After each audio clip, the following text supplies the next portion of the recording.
आप तो मानती है ना मैं जो कह रही हूँ वो सच है? हाँ भैया, मुझे पूरा भरोसा है तुम पे। तो समझाइए ना अंश को, प्लीज बताइए उसे मोहना की सच्चाई, क्योंकि मोहना खुद कभी नहीं मानेगी। क्या नहीं मानेगी?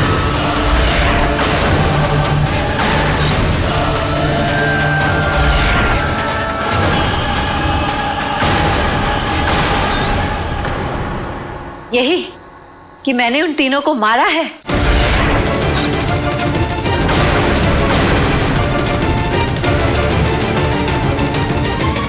तुम्हारी बीवी बिल्कुल सही कह रही है अंश, मैंने ही उन तीनों को मारा है।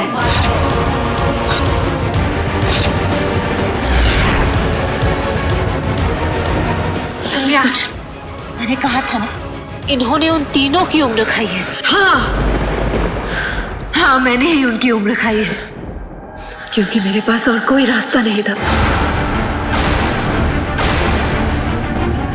इन लोगों ने पाताल केतकी लगा के मेरे बाहर जाने के सारे रास्ते बंद कर दिए थे।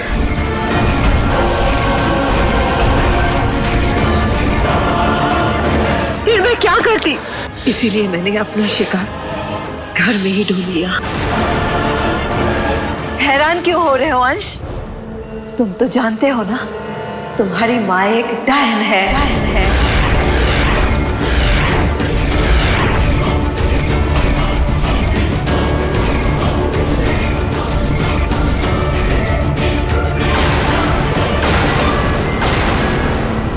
और मैंने भी वही किया जो हर डायन करती है। अगर डायन इंसानों पे तरस खाएगी तो खाएगी क्या?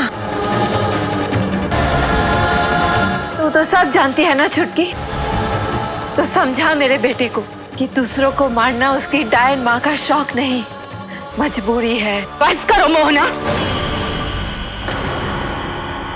अंश, इसीलिए मैंने इससे रिश्ता तोड़ा था। इसीलिए मैंने अपने पूरे परिवार को, तुझको और काजल को इससे दूर रखा।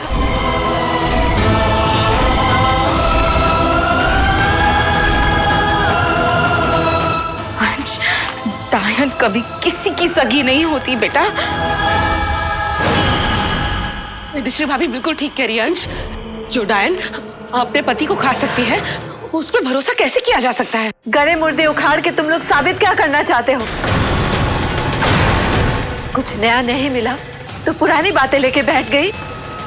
ये सब जो तुम अंश को बता रही हो, ये सब उससे पहले से ही पता है।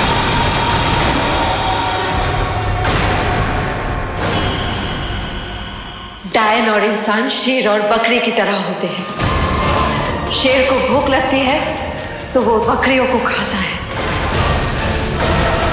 पर अगर कुदरत का यही कानून है तो इसमें शेर की क्या गलती है?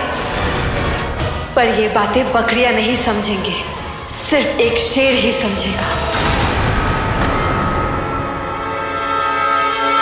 तू एक शेर है अंश,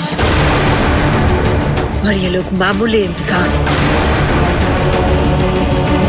ये लोग हमें कभी नहीं समझ सकते, क्योंकि हम डायन वंशी हैं। हमारी दुनिया में इंसान को मारना कोई बड़ी बात नहीं है।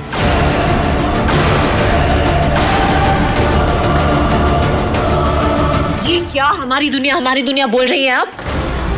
आपकी और अंश की दुनिया एक नहीं है। आपकी दुनिया अलग है और अंश की दुनिया अलग है। जो आप करती हैं वो अंश की नजरों में उतना ही गलत है जितना हमारी नजरों में। She's right.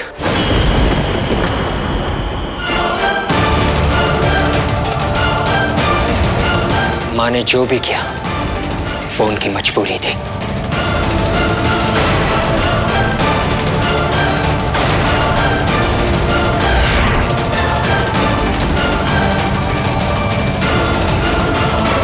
जब शेर किसी जानवर का शिकार करने से गलत नहीं होता, तो डायन किसी इंसान का शिकार करने से कैसे गलत हो जाएगी?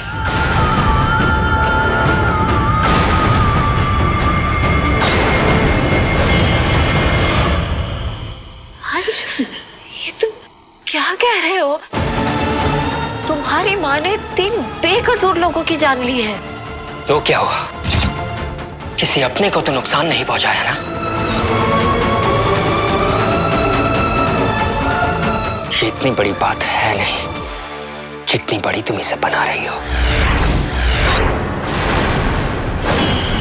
भले वो तुम्हारे अपने नहीं थे अंश, लेकिन किसी के तो थे, किसी के बेटे थे, किसी के भाई थे। तुम्हारी माँ ने 3 बेकसूर लोगों की जान ले ली और तुम्हें कोई फर्क नहीं पड़ रहा। Enough, enough.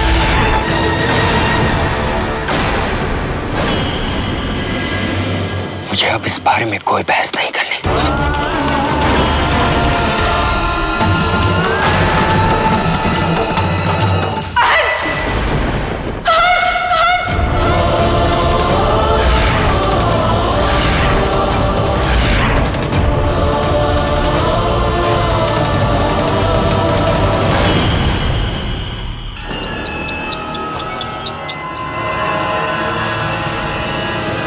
क्या कहा था तुमने? तुम अंश को मुझसे दूर ले जाओगी, लेकिन अंश तो मुझे तुमसे दूर होता दिख रहा है, बहू रानी।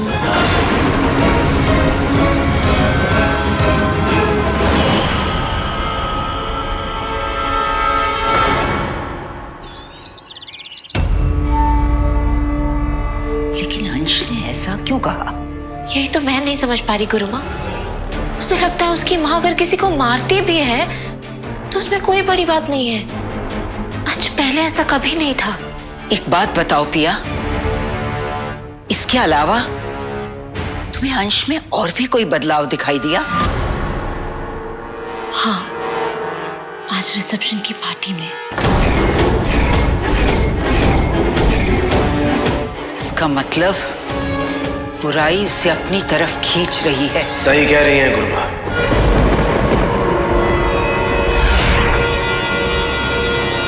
अंश अब अपनी माँ के जैसा बन रहा है। लेकिन ऐसा कैसे हो सकता है? हो सकता नहीं, हो रहा है पिया। जो तुमने बताया वो सारी बातें सिर्फ इस बात की तरफ इशारा कर रही हैं कि अंश बदल रहा है। लेकिन उसे बदलना होता तो बहुत पहले बदल चुका होता। अब क्यों? हो सकता है मोहना ने कुछ किया हो, क्योंकि वो उसे ले जाने के लिए ही आई है। लेकिन क्यों? क्यों अंश को ले जाना चाहती है? मैं भी यही सोच रहा हूं। ऐसा तो नहीं है कि मोहना अपने बेटे से प्यार करती है, क्योंकि डायन कभी किसी की सगी नहीं होती। रिश्ते नाते ये डायन के लिए कोई मायने नहीं रखते। वजह कोई और है। जरूर अंश की वजह से उसे कोई बहुत बड़ा फायदा होने वाला है। लेकिन मोहना एक एकायन है। उसके पास पहले से ही बहुत शक्तियां हैं और उसे क्या चाहिए? इसका जवाब तो मोहना ही दे सकती है। एक डायन के मन की बात पता लगा पाना आसान काम नहीं है। मोहना के दिमाग में क्या चल रहा है ये कोई नहीं समझ सकता। लेकिन अंश को बचाने के लिए हमें मोहना के इरादों का पता लगाना पड़ेगा। और उसके इरादों का पता लगाने के लिए हमें पहले उसकी कमजोरी का पता लगाना होगा। एक बार उसकी कमजोरी पता चल गई तो हमें पता लग जाएगा कि उसकी जरूरत क्या है और अंश उसके लिए इतना इंपॉर्टेंट क्यों है। लेकिन उसकी कमजोरी क्या है ये कैसे पता चलेगा? एक तरीका है।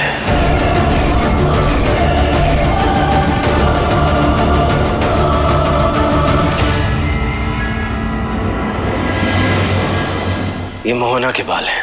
इन्हें पढ़कर मोहना की कमजोरी का पता लगाया जा सकता है। बालों को पढ़ के? भला इन बालों को कौन पढ़ सकता है? तुम। लेकिन ये काम तुम अकेली नहीं कर पाओगे। इसके लिए हमें उसकी मदद लेनी होगी। किसकी?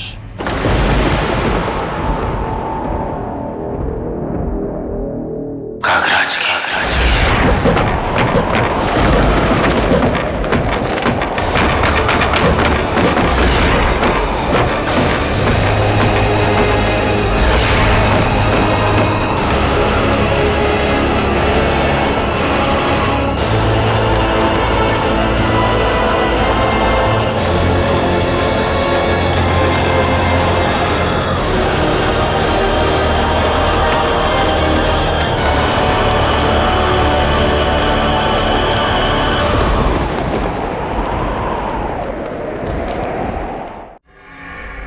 जगह ढूंढ लिया, लेकिन उन तीनों की लाशें कहीं नहीं मिली, ना घर में और ना बिल्डिंग में।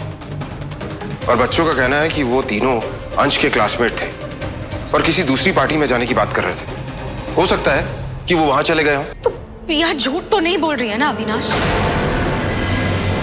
और मोहना ने हम दोनों के सामने खुद कबूल किया इस बात को कि उसने उन तीनों को मारा है। तुम्हारी दीदी बिल्कुल सही कह रही है अंश, मैंने ही उन तीनों को मारा है। मैं मानता हूं भाभी, लेकिन कानून सबूत देखता है। जब तक उन तीनों की लाशें नहीं मिल जाती तब तक उन्हें मरा हुआ डिक्लेयर नहीं कर सकते। हाँ तो आप एसीपी है ना, पूछिए ना भाभी डायन को कि तीनों की लाशें कहाँ छुपा के रखी है। मैं तो कहती हूँ तीनों के खून के जुर्म में जेल में डाल दो, सारा कलेश ही खत्म। Very good idea. अब ये भी बता दो कि कौन सी जेल में डालें। चेताली, तुम्हें क्या लगता है तुम्हारी भाभी डायन को रखने के लिए कोई ऐसी जेल बनी है? और मान लो अगर बनी भी होगी तो तुम्हारी भाभी डायन को बिना सबूत के उस जेल में नहीं डाला जा सकता, समझी? ये बात आप प्यार से भी कह सकते थे, तो चिल्लाने की क्या जरूरत है?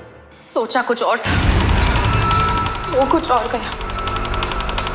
हम तो अंश के सामने मोहना की सच्चाई लाना चाहते थे, लेकिन मोहना ने खुद ही अंश को अपनी सारी सच्चाई बता दी। हाँ, और वो भी ऐसे कि अंश को उसकी सच्चाई जान के कोई फर्क ही नहीं पड़ा। इसी बात की चिंता तो मुझे खाए जा रही। अंश ने इतनी बड़ी बात को अनदेखा कैसे कर दिया? कहीं कहीं वो भी मोना के जैसे तो नहीं बनता जा रहा है ना?